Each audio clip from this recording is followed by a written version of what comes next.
Hello friends, नमस्कार। आज हम देखेंगे प्रधानमंत्री व केंद्रीय मंत्रिपरिषद के विषय में। तो हमारे जो प्रधानमंत्री केंद्रीय मंत्रिपरिषद के विषय में पढ़ते हैं। कैबिनेट केंद्रीय मंत्रिपरिषद 3 लोगों से मिलकर बनता है, मतलब 3 मंत्रियों के समूहों से। एक कैबिनेट प्रकार के मंत्री होते हैं, दूसरा राज्य मंत्री होता है और तीसरा उप मंत्री होता है।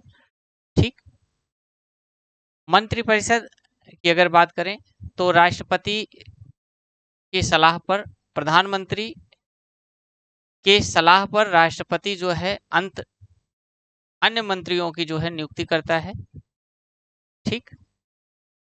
मंत्रिपरिषद विश्वास मत खोने पर अपना सामूहिक रूप से इस्तीफा देते हैं। यदि प्रधानमंत्री जो है अपना विश्वास खोता है तो संपूर्ण मंत्रिपरिषद को जो है इस्तीफा देना होता है। अब मंत्रिमंडल सहमति के बिना राष्ट्रपति द्वारा घोषणा नहीं की जा सकती। 44वें संविधान संशोधन में ऐसी बात कही गई है।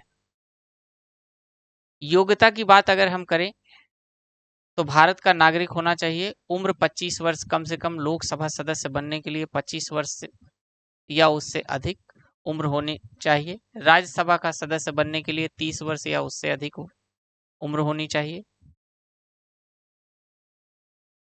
संसद सदस्य, कोई व्यक्ति अगर संसद सदस्य नहीं है तो भी वह प्रधानमंत्री बन सकता है, बशर्ते शर्त यह है कि लोकसभा या राज्यसभा की सदस्यता उसे 6 महीने के अंतर लेनी होती है। ठीक।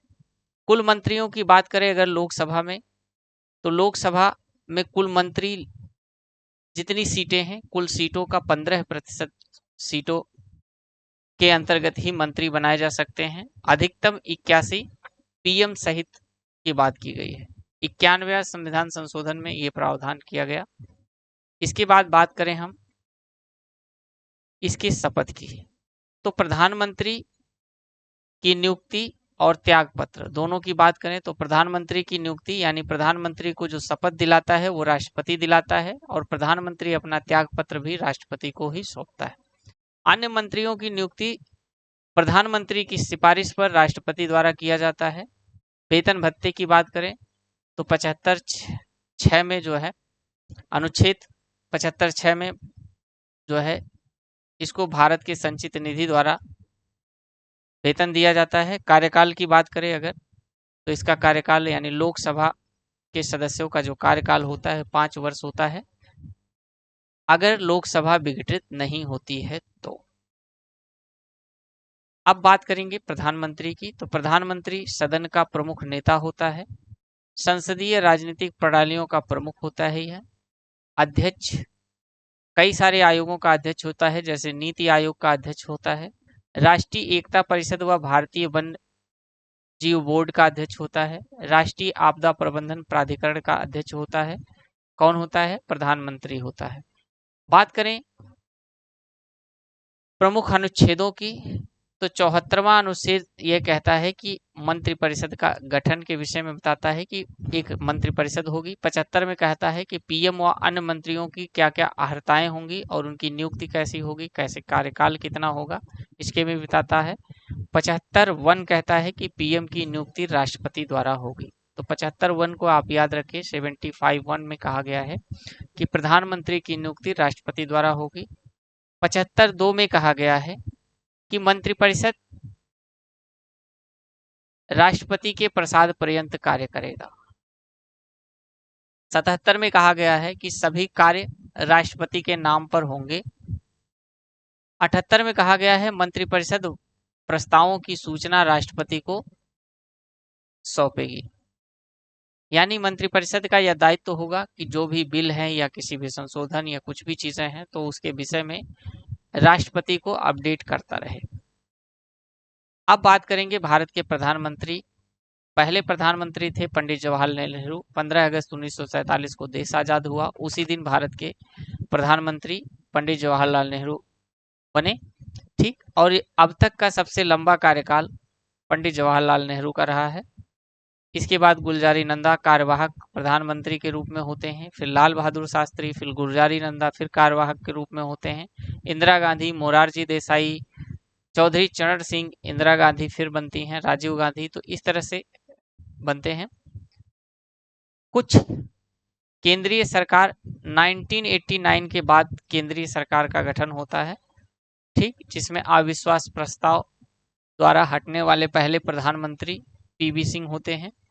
वहीं चंद्रशेखर कांग्रेस के समर्थन में सरकार समर्थन वापस इनके सरकार गिरी थी। ये बहुत महत्वपूर्ण नहीं है, चलिए इसको स्किप करते हैं, आगे चर्चा करते हैं। वर्तमान में जो प्रधानमंत्री हमारे प्रधानमंत्री नरेंद्र मोदी जी हैं, केंद्र राज्य समकक्ष अनुच्छेद की अगर बात करें तो प्रधानमंत्री के विषय में 74 और राज्य की बात करें तो राज्य में जो मुख्यमंत्री हैं दोनों का पायलर अगर अध्ययन करें तो 74 में प्रधानमंत्री का उल्लेख है, वहीं जो है मुख्यमंत्री का उल्लेख 163 में है। देखिए जो अनुच्छेद प्रधानमंत्री से संबंधित है वही राज्य में मुख्यमंत्री से संबंधित कैसे हो पाएंगे, कैसे आप समझ पाएंगे, तो 89 अनुच्छेद आपको प्लस करना है और प्लस करेंगे तो वही सीधे सीधे चीजें जो है राज्य में भी लागू हो जाएंगी। यानी प्रधानमंत्री 74, 89 अगर प्लस करेंगे तो 163 होगा जो मुख्यमंत्री से संबंधित है। राष्ट्रपति क्षमादान की शक्ति 72 में दी गई है, अगर 89 आप प्लस करेंगे तो राज्यपाल के क्षमादान शक्ति से संबंधित हो जाएगी, यानी 161 में राष्ट्रपति के 161 में राज्यपाल के क्षमादान शक्ति से संबंधित है। ठीक इसी तरह से महान्यायवादी जो होता है हमारा केंद्र में 76 अनुच्छेद 76 कहता है कि भारत का एक न्यायवादी महान्यायवादी होगा जो कानूनी विधिक सलाह के रूप में जाना जाएगा, मतलब केंद्र के विधिक सलाहकार के रूप में। 89 प्लस करेंगे तो इसी तरह से राज्य में महाधिवक्ता होता है 165 अनुच्छेद के तहत। संसद की बात करें तो संसद 79 में संसद का उल्लेख है। इसी तरह से राज्य में विधानमंडल होती है और विधानमंडल का 168 में उल्लेख किया गया है। राज्यसभा की बात करें तो राज्यसभा 80 में है।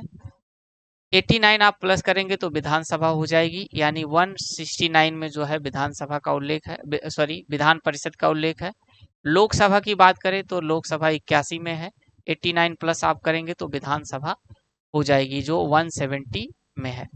ठीक, जिस तरीके से केंद्र में जो है राज्यसभा अस्थाई सभा है, उसी तरह से राज्य में विधान परिषद हमारी अस्थाई सभा है। विधान परिषद सभी राज्यों में नहीं है, ठीक, इस बात का ध्यान रखें। अब बात करेंगे इसके बाद संसद की चर्चा करेंगे नेक्स्ट वीडियोस में।